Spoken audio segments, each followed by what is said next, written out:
அஸ்ஸலாமு அலைக்கும் வரஹ்மத்துல்லாஹி வபரகாத்துஹு. அன்பார்ந்த அனைத்து உறவுகளுக்கும் இனிய மாலை வணக்கம். நேற்று தான் வண்டி கழுவினோம், என்னப்பா மறுபடியும் இருட்டுது, அடிக்கடி டிரைவர்களுக்கு ஆப்படிக்குது. இந்த கிளைமேட் வந்து என்ன செய்ய, ரஹ்மத் இறங்குது. மக்களை, மிக முக்கியமான செய்தி ஒன்று. இதில் குறிப்பாக பார்த்திங்கன்னா இன்றைக்கி வெளியாகின செய்தியில் முக்கியமான செய்தி, கடலோர காவல் படை ஷுவைக் அல் பஹரி சென்டர் வந்து பார்த்திங்கன்னா நடுக்கடலில் நடந்த சம்பவம் ஒன்றை பற்றி விவரிச்சிருக்கிறாங்க. அதே மாதிரி ஒமான்லேயும் ஒரு முக்கியமான சவுத்தர்ன் கவர்னரேட் அப்படின்னு தெரிவிச்சிருக்கிறாங்க. சுல்தானேட் ஃபயர் டிபார்ட்மெண்ட்டால் ஒரு ஃபயர் யூனிட் ஒன்று உள்ள நுழைஞ்சி மிகப்பெரிய ஒரு தீயை வந்து கட்டுப்பாட்டுக்குள்ளே கொண்டு வந்திருக்கிறாங்க. இதில் வந்து பார்த்திங்கன்னா பலகை மரத்தாலான பொருட்கள் வந்து செய்யக்கூடிய ஒரு ஸ்டோர் ஒன்று தீப்பற்றி எரிஞ்சிருக்குது. ஏன்னா இப்போ இப்போதைய நாட்களில் எங்கெங்கே புகை கிளம்புதோ, தீ விபத்து நடக்குதோ, உடனே எல்லாருமே பதட்டமாகக்கூடிய சூழல். அதனால தான் இந்த தகவலையும் உங்களுக்கு சொல்கிறேன். இதில் யாருக்குமே எந்த ஒரு காயமும் இல்லை அப்படின்றதையும் தெரிவிச்சிருக்கிறாங்க சுல்தானரேட் ஒமான் ஃபயர் ஃபைட்டிங் டீம். அடுத்த மிக முக்கியமான தகவல் என்னென்னு பார்த்தீங்கன்னா, இந்த நாட்களில் தீ விபத்துக்கள் அதிகரிக்கும் வாய்ப்பு எதிர்வரும் நாட்களில் அதிகரிக்குது அப்படின்றத தெரிவிச்சிருக்கிறாங்க. வாகனங்களில் தீ விபத்தும் இப்போ கடந்த நாட்களில் சவுதியில் கூட தீ விபத்து ஏற்பட்டிருந்துச்சு. அதே மாதிரி கட்டாரில், குவைத்தில், உங்களுக்கு தெரியும், தொடர்ந்தும் இந்த நாட்களில் தீ விபத்து அதிகரிக்குது. காரணம் என்னென்னு கேட்டிங்கன்னா, முக்கியமான காரணம் வந்து வண்டிக்குள்ளே லைட்டர் வைக்கிறது. இனி வரும் காலம் சூடு காலம், நல்லா ஞாபகம் வச்சுக்கோங்க. இனி வரும் காலம் சூடு காலம். வண்டிக்குள்ளே லைட்டர், பர்ஃப்யூம், அதே மாதிரி பாடி ஸ்ப்ரே, அதே மாதிரி தான் தண்ணீர் பாட்டில்களோட தண்ணீர். இப்போ சாதாரணமாக ஒரு பாட்டிலில் தண்ணீர் கொஞ்சம் லைட்டாக கொஞ்சோண்டு தண்ணி, இந்த மாதிரி கொஞ்சோண்டு தண்ணி இருந்து, கொஞ்சம் நுனி அளவில் சரி தண்ணி இருந்து, அதை நீங்கள் இப்படி சீட்டில் வச்சிட்டிங்கன்னா உங்களுடைய அந்த சீட்டில் வந்து இந்த வெயில் அடிக்கும்போது இந்த பாட்டிலில் பட்டு அந்த பாட்டிலுக்கு உள்ளால் ஒரு அந்த சின்ன துளி தண்ணி இருக்கு இல்லையா, அந்த துளி தண்ணியில் வந்து பார்த்திங்கன்னா ஒரு ரிஃப்ளெக்ஷன் உருவாகும். அதுக்கு எப்படி சொல்லலாம்னா, அந்த பூத கண்ணாடி இருக்கு இல்லையா, சின்ன வயசுலாம் நம்ம வெயிலில் அந்த பூத கண்ணாடியை வச்சு கீழே தீக்குச்சியை வச்சு கொளுத்தி பார்த்துருப்போம், பேப்பரை வச்சு தீய மூட்டி பார்த்துருப்போம்.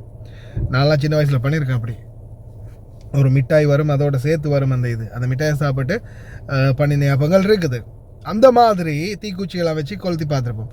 அதை மாதிரி அந்த பூத கண்ணாடி மாதிரியான ஒரு ரிஃப்ளெக்ஷன் ஷீட்டில் படும், பின்பக்கத்தால். அப்படி படும்போது என்ன ஆகும்னா, அந்த சீட்டில், நம்மளுடைய அந்த உட்காரக்கூடிய சீட்டில் அந்த வெயிலுடைய அந்த ரிஃப்ளெக்ஷன் பாட்டிலில் அந்த தண்ணி டொட்டில் பட்டு அப்படியோ பின்பக்கத்தால் ஹீட்டை உருவாக்கும். அது அப்படியோ புகஞ்சு தீ பரவுறதுக்கு வாய்ப்பு இருக்குது. அதே மாதிரி தான் பாடி ஸ்ப்ரே, பர்ஃப்யூம், நம்ம சிகரெட் பிடிக்கிறத அதுக்காக வச்சுருக்கிற லைட்டர், அதே மாதிரி பார்த்திங்கன்னா ஃபோன், பவர் பேங்க், லேப்டாப், இந்த மாதிரி எலக்ட்ரிக்கல் பொருட்கள், ஏதாவது பேட்டரியோட, லித்தியம் பேட்டரியோடு இருக்கக்கூடிய பொருட்களை நம்ம உள்ளே வச்சுட்டு போகும்போது ஓவர் ஹீட்டில் வெடிக்கிறதுக்கு வாய்ப்பு இருக்குது. அதே மாதிரி முக்கியமானது இந்த ஷீஷா. நிறைய பேர் வந்து வண்டியில் இந்த சிகரெட் பிடிக்கிறவங்க இல்லை சிலர் வந்து சிகரெட்டை விட்டுட்டு டிரைவர் மாதிரி பார்த்திங்கன்னா ஷீஷா பாவிக்க ஆரம்பிச்சிருக்கீங்க. அந்த எலக்ட்ரானிக் சிகரெட் நிறைய பேர் வந்து அதை வந்து வண்டியிலே வைக்கிறது, வண்டியிலே ஸ்டாண்ட் பையாக வச்சுருப்பீங்க. அதுலேயும் வந்து சார்ஜர் தானே, அதுலேயும் பேட்ரி இருக்குது. அதுவும் சில நேரங்களில் வெடிக்கலாம், தீப்பற்றலாம். அதே ஞாபகத்தில் வச்சுக்கோங்க. அதே மாதிரி இன்றைக்கி கடலில் நடந்த சம்பவம் என்னென்னா, ஜாபர் பாலத்தில் இப்போ உங்களுக்கே தெரியும், surveillance camera, 24 hours surveillance camera பூட்டி வச்சுருக்கிறாங்க. ஏதாவது ஒரு அசம்பாவிதம் நடந்தால், இல்லை யாரையாவது ஏதாவது ஒரு விபத்து நடந்தாலோ, இல்லது யாராவது குதிச்சாலோ உடனடியாக கண்காணிக்கிற கேமரா இருக்குது. அதே மாதிரி அது டிராஃபிக் வயலேஷன்ஸ், சிகரெட் பிடிக்கிறதுலேருந்து எல்லாமே கண்காணிக்கும் அப்படின்றத ஞாபகம் வச்சுக்கோங்க. ஜாபர் பாலத்திலிருந்து ஒரு நபர் வந்து தண்ணிக்குள்ளே விழுந்ததாக தகவல் வந்திருக்குது. உடனே கடலோர காவல் படை விரைந்து போய் அந்த நபரை வந்து செக் பண்ணி பார்த்துருக்குறாங்க. இதில் வந்து எனக்கு பர்சனலாக கிடைச்ச தகவல் இது. நான் வந்து உங்களுக்கு தெளிவூட்டுறதுக்காக இதை நான் சொல்கிறேன். கடலில் வந்து இவர் வந்து பாலத்தில் நின்று கடலை இப்படி எட்டி பார்த்து ஃபோட்டோ எடுத்திருக்கிறாரு. சரியா, அது நியூஸுகளில் வந்து உயிரை மாய்த்து கொள்ள பாஞ்சிட்டார் அப்படின்ற மாதிரி தான் நியூஸ் ஸ்ப்ரெட் ஆகிருக்கு. சம்பவத்தை பற்றி விசாரித்த ஒரு சம்மந்தப்பட்டவர் ஒருத்தர் நம்மள்கிட்ட இந்த தகவலை சொன்னார். செல்ஃபி எடுக்கிறதுக்காக போய் இப்படி தொங்கிட்டு அந்த கம்பியில் செல்ஃபி எடுக்கும்போது தான் தவறி விழுந்திருக்கிறாங்க.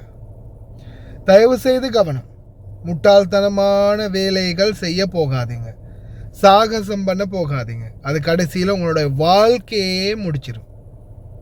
அதனால் கொஞ்சம் திங்க் பண்ணி செயல்படுங்க. அதே மாதிரி வீடுகளில், ஃபேக்ட்ரிகளில், எந்த அப்பார்ட்மெண்ட்கள்லையோ தீ விபத்துக்கள் ஏற்பட்டால் உடனடியாக வெளியில் போயிருங்க.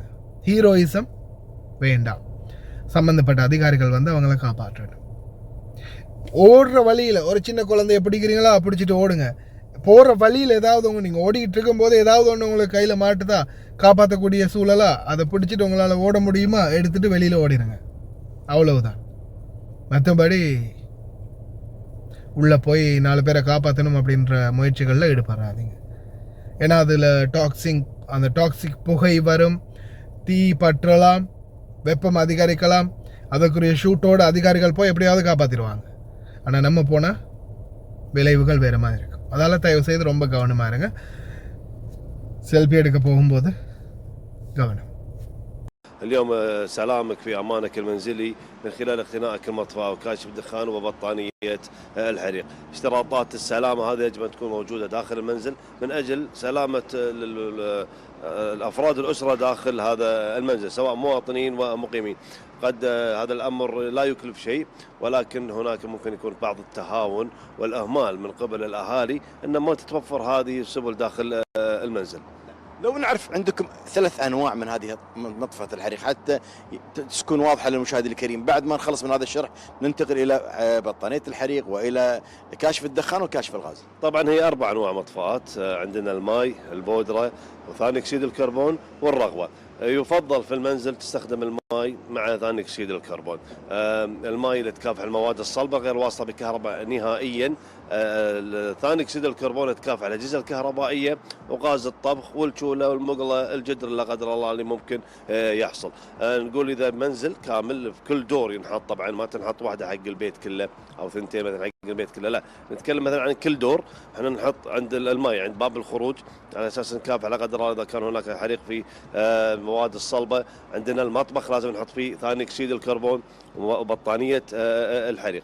استعمالها جدا بسيط، عمل صيانة دورية لها أول بأول. ممكن المادة اللي تكون داخل الجف أو اسطوانة الغاز اللي داخل ممكن تتسرب، فمن خلال الصيانة الدورية تحافظ على جودتها وقيمتها. أنا ودي كذلك بكل مقدم حامد حتى يعني نمسك هذه المطفأة وحتى نشرح للمشاهد الكريم طريقة استعمالها وطريقة شلون مثلا لا سمح الله صار شيء في لها مدة صلاحية، في لها أمور كثيرة حتى يتابع معنا المشاهد الكريم. طبعا هي فيها نفس المؤشر مو بشرط انه يعطيني انها سليمه وفعاله. احنا نقول نعمل لها صيانه دوريه اول باول، ليبل او شركه معتمده تكون انت متعاقد معاها تسوي لك الصيانه، وبنفسك انت تاخذها تودي لها صيانه من جهات الاختصاص اللي موجوده واللي معتمده من قبل قوه الاطفال. بسيطه جدا. احنا زرار الامان هذا نفتحه قبل ان يتوجه الحريق، ونحب ننوه ان هي فقط مكافحه اوليه.